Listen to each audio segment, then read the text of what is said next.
nos arremete ao versículo 1. Versículo 1 diz, no princípio era Jesus. Jesus estava com Deus, Jesus era o próprio Deus. Sem Jesus, nada que foi feito teria sido feito. Eu estou traduzindo, mas o versículo é, no princípio era o verbo estava com Deus e o verbo é o próprio Deus. E eu já te expliquei que esse verbo é Jesus. Versículo 10, esse verbo, Jesus, estava no mundo. O mundo foi feito pelo verbo, por Jesus, mas o mundo não o conheceu. Né? E até hoje, o mundo ainda não conhece a ele. Versículo 11, Jesus veio para o que era seu. Você está lendo?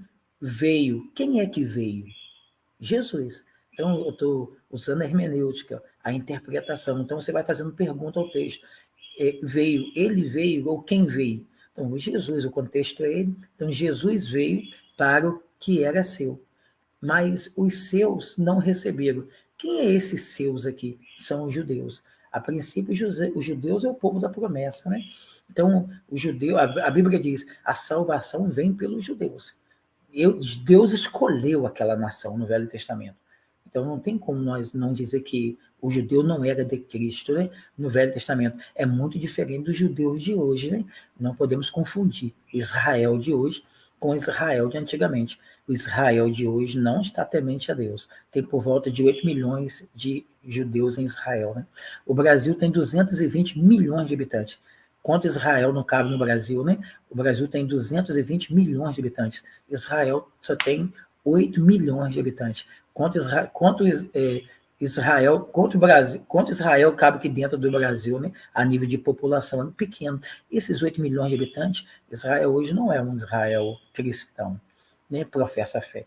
Na verdade, o rachidismo, a cabala, a filosofia judaica, principalmente a cabala, o cabalá, a cabalá e o rachidismo, chachidismo, ou alguns falam rachidismo, é a filosofia judaica, né? E a Kabbalah, ou Cabala, ela é o livro místico de Israel. Gershon Scholem vai dizer que a Cabala contribui com a nossa cognição e linguagem, né?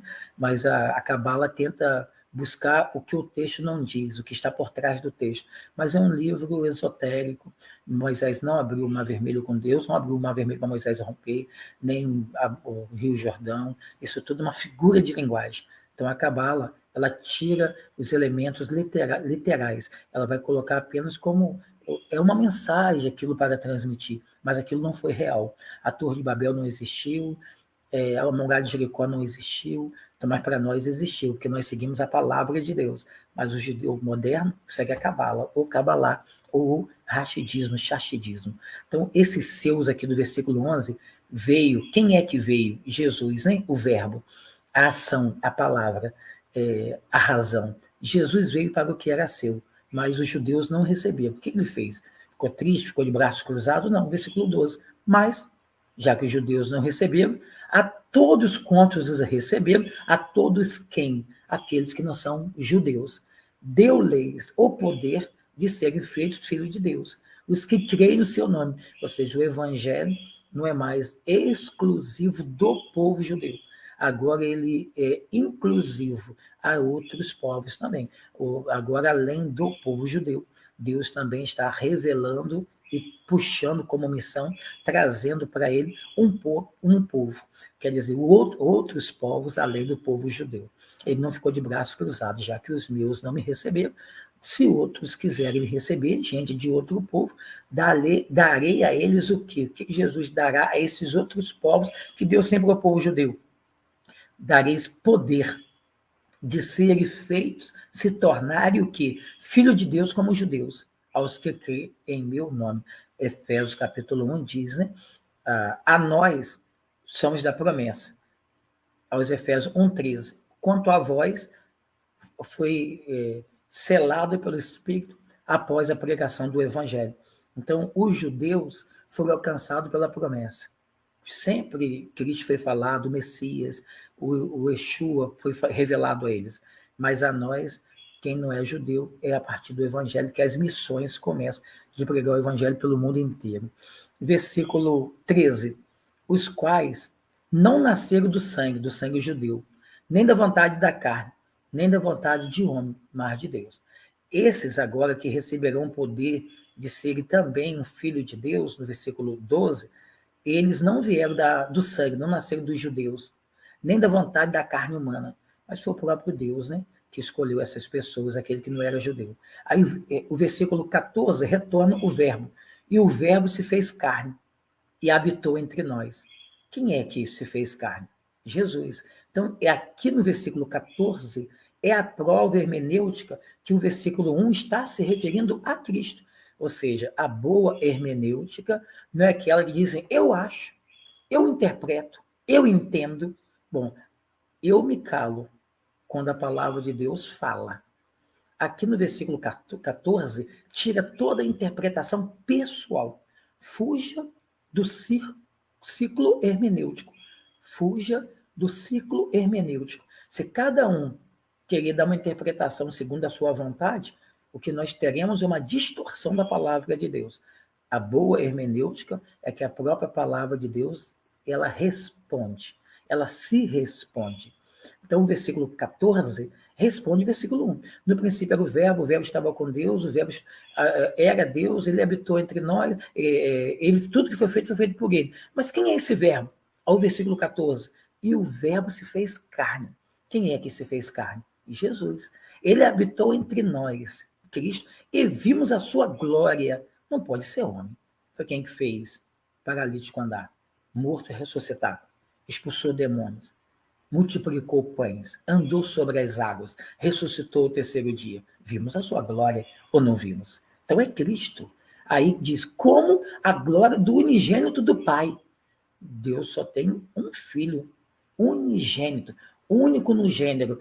Não, se Jesus é só o único filho de Deus, nós somos o quê? Nós somos criados.